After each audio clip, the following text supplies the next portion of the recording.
ಸಾಹಸ ಸಿಂಹ ಡಾಕ್ಟರ್ ವಿಷ್ಣುವರ್ಧನ್ ಕರ್ನಾಟಕ ರತ್ನ ಪ್ರಶಸ್ತಿ ಪ್ರದಾನ ವಿಳಂಬ ಆಗಿರುವಂತಹ ಹಿನ್ನೆಲೆಯಲ್ಲಿ ಸಿಎಂ ಸಿದ್ದರಾಮಯ್ಯ ಅವರನ್ನ ಭೇಟಿಯಾಗಿದ್ದಾರೆ ನಟ ಅನಿರುದ್ಧ್ ಅವರು.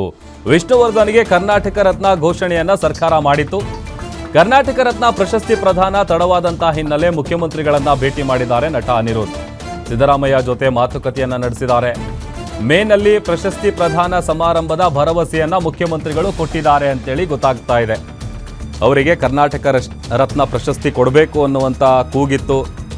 ಆ ಒಂದು ಕೂಗಿಗೆ ಸರ್ಕಾರ ಕೂಡ ಸ್ಪಂದಿಸಿ ಆಯಿತು ಕೊಡ್ತೀವಿ ಅಂತ ಅನೌನ್ಸ್ ಮಾಡಿದರು. ಆದರೆ ಇಲ್ಲಿವರೆಗೂ ಆ ಪ್ರಶಸ್ತಿ ಪ್ರದಾನ ಸಮಾರಂಭ ನಡೆದಿರಲಿಲ್ಲ. ಹಾಗಾಗಿ ಇದೇ ವಿಚಾರಕ್ಕೆ ಸಂಬಂಧಪಟ್ಟಂತೆ ಮತ್ತೆ ನಟ ಅನಿರುದ್ಧ್ ಅವರು ಮುಖ್ಯಮಂತ್ರಿಗಳನ್ನು ಭೇಟಿಯಾಗಿ ಈ ವಿಚಾರದ ಬಗ್ಗೆ ಮಾತುಕತೆ ನಡೆಸಿದ್ದಾರೆ. ಈ ವೇಳೆ ಮೇ ತಿಂಗಳಲ್ಲಿ ಪ್ರಶಸ್ತಿ ಪ್ರದಾನ ಸಮಾರಂಭ ಮಾಡೋದಾಗಿ ಭರವಸೆಯನ್ನು ಕೊಟ್ಟಿದ್ದಾರೆ ಸಿಎಂ ಸಿದ್ದರಾಮಯ್ಯ ಅಂತ ಗೊತ್ತಾಗಿದೆ.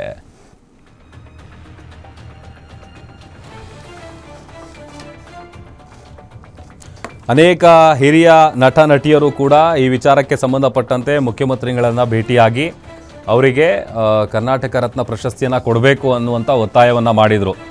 ಆ ಎಲ್ಲ ಒತ್ತಾಯಗಳಿಗೆ ಮಣಿದಂತಹ ಸರ್ಕಾರ ಅವರಿಗೆ ಮರಣೋತ್ತರ ಕರ್ನಾಟಕ ರತ್ನ ಪ್ರಶಸ್ತಿಯನ್ನು ನೀಡೋದಕ್ಕೆ ಸರ್ಕಾರ ಮುಂದಾಗಿತ್ತು.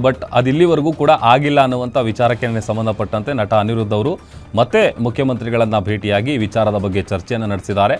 ಹಾಗಾಗಿ ಯಾಕೆ ತಡ ಆಗ್ತಾ ಇದೆ, ಬೇಗ ಮಾಡಿ ಅಂತೇಳಿ ಅವರ ಹತ್ರ ಮನವಿ ಕೂಡ ಮಾಡ್ಕೊಂಡಿದ್ದಾರೆ. ಹೀಗಾಗಿ ಮೇ ತಿಂಗಳಲ್ಲಿ ಪ್ರಶಸ್ತಿ ಪ್ರದಾನ ಸಮಾರಂಭ ನಡೆಸೋದಾಗಿ ಭರವಸೆಯನ್ನು ಕೊಟ್ಟಿದ್ದಾರೆ ಸಿಎಂ ಸಿದ್ದರಾಮಯ್ಯ ಅವರು.